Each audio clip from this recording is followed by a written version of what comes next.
This was 1988, Brad. You probably would have told them to bring the mouth guards. Is there still a home for that in this day and age, or not at all? Oh, yeah, we'll do some competitive work today, mainly because our effort in the contest just was substandard. So that's the main reason for that. Not in terms of punishments. I mean, the players have been punished enough, and anyone who thinks they hasn't been involved in football clubs. So. I think the players are absolutely devastated with their performance after a really good preparation, so we're really keen to atone. You mentioned an aggressive mindset. Have they got that back? We'll find out Sunday. You never know until you get out and actually do it. I mean, I said on Sunday afternoon that words are pretty hollow, they're pretty meaningless, and it's about actions, and unfortunately you have 7 days to wait until you can do something about it. So I expect that on Sunday. Have you been pleased with the response in terms of what you've seen so far this week? Yeah, well, in terms of what we've done, it's and what's been said and the training we've done so far, that's been good, but it's too early to judge. We'll be judged on Sunday. When does the punishment stop and the preparation start? It probably stops for us internally a lot earlier than externally. We're fully into Brisbane this week, and the reality is you're working a 6 or 7 day cycle in this game, so you've got to move on pretty quickly, and we've done that.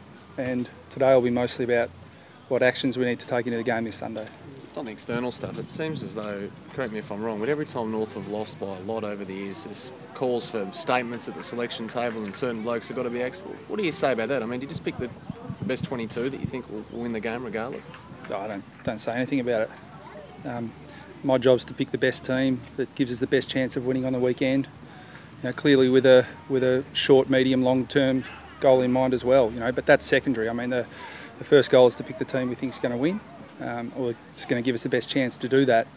And that's always been my attitude. And players will be held accountable to their actions, and that'll be the same this week. It'll be the same next week. Are you forecasting major changes? If Leopard tells me his side, I'll tell him ours.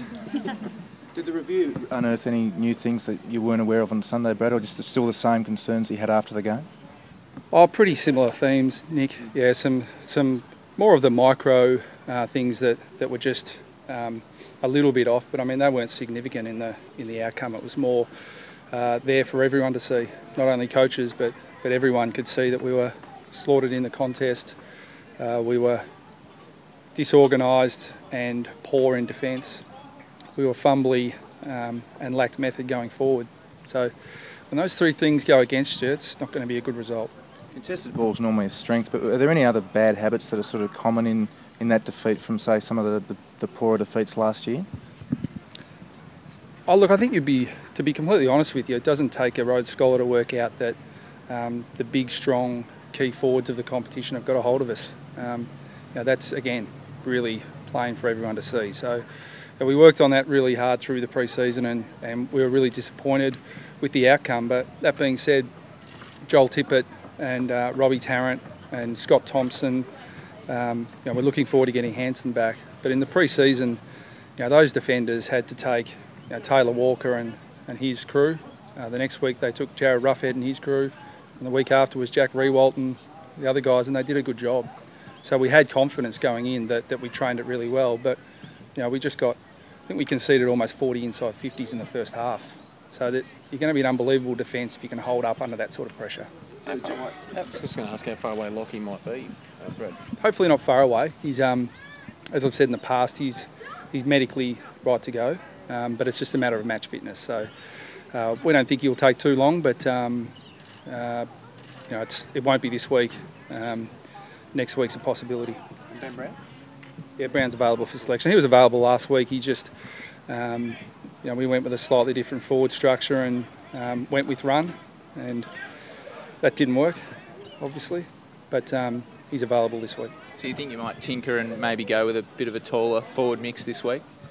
Again, I mean, if you bring Lepper over and just let me know, because it's, in terms of what we'll do, I mean, we've had one go at match committee, but we've still got another crack at it. So yeah, we'll clearly look at picking the side that's best equipped to take on Brisbane. How did Joel Tippett bounce back from Sunday, Brad? Well, I mean, we won't know till the following Sunday. He's worked unbelievably hard to get his opportunity at AFL level. He's No, he was on a rookie list, another rookie list at another club, went to South Australia to ply his trade, got another opportunity as a rookie and now elevated to a senior list. And now his opportunity to play on some of the best key forwards in the competition. So he's a fighter. He's a resilient person who has fought to get to the position he's in, and I'm confident he'll fight his way out of the position he's in right now. Just quickly on Lockie, is it a matter of waiting? I think VFL starts, is it next following weekend? Is that a bit frustrating for him? He'd like to obviously to have him running around at the moment, I imagine. Yeah, but I mean, it's look, for him, it's mostly match simulation for him, and he'll get a game this week. I mean, it's not officially the VFL, but they play practice games as well, so he'll play this week. Brad, just getting back to your comments about the struggles your defence has had against the key forwards. You mentioned Walker, etc. Then you talk about 40 inside 50s. So how much of it is your personnel and how much of it is further up the ground, making it more difficult for the supply? Oh, it's almost impossible to put a percentage on it. It's just both. You know, it's just both. I don't think there are too many defences that would hold up under that sort of an assault. But there are defences that would do it much better than we did on Sunday. Without delving too much into the selection stuff again, Brad, Tippett, is he someone who needs an extended run, do you think, to get confidence at AFL level? Oh, we're not going to just play guys because we want to keep them happy and keep them content. No, we're going to pick the side that's the best equipped to win. So if that's Tippett, we'll pick him. If it's not, and it's someone else who we think will do a better job on Brisbane's forwards, we'll pick them. Nick D'Alessandro spoke about the confessional on Tuesday, and he spoke about how in his 12 months here he's seen a lot of improvements in blokes' honesty and being able to give feedback to each other. Did you notice that? Have you noticed that this week in the wake of what's happened? Oh, I've noticed it through the course of the last couple of years, but that's natural. I mean, when you have a young side, everyone naturally is worried about themselves. You know, they don't know what they don't know yet. They're learning their trade, and I've never been a big believer in players who haven't got their own game and own philosophy sorted out themselves, giving advice to others. Just focus on yourself. But now we're at a stage now where our guys are they're mature, they're ready to play for the most part in the prime of their career, and so they can start being more directive to their teammates and start being more demanding of their teammates. And so that has been one pleasing thing about the last couple of days. But again, they're just words at the moment. We'll find out Sunday what they really are. The Crows' style of play, Brad, they seem to press up the ground really, really hard. Have they sort of taken the press to a new level, or is that sort of something you've seen before? Oh no, I mean we got exactly what we expected in terms of the way Adelaide played, and we prepared to counter it, but we still couldn't work through it. So full credit to the Crows. I thought, as poor as we were, from my perspective, let's not kid ourselves and say we were terrible and that's why we lost. I mean, we were beaten by a better team on the day who played a terrific brand of footy. They'll give a lot of sides a lot of trouble this year, and hopefully we get another opportunity to play them. Thanks, Brad. Cheers, mate.